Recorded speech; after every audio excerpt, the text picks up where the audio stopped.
L'ho scritto giusto, però cosa dici?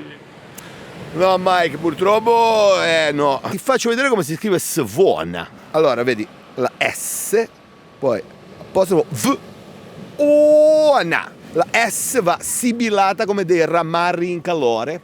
C'è presente i ramarri quando sono in calore che gli viene la gola azzurra che vanno... Dai, bravo.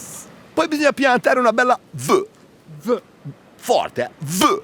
V. Sì, non troppo forte perché dopo pranzo, dopo cena, un attimo che ti fai la Corsica nelle mutande. Comunque, poi una serie di O. Vai. Oh. No, perché devi proprio impostare proprio la faccia diversa, i muscoli proprio. Immaginati di essere Monica Lewinsky alle prese con l'uomo invisibile. Oh. Molto bene. E poi chiudiamo con un bel Na. Na. Na. Na. Ecco, immaginati che la tua compagna quando ti sta rompendo le balle. No! Ok. Vai. Allora, dall'inizio. Ramarri calore. Na. Savona per dire che stai facendo una cosa completamente inutile, senza senso. Dici, oh, è come cuocere le pasqualine sui termosifoni. Sui termosifoni. La O, mi raccomando, perché il concetto base del savonese è oa. Oh.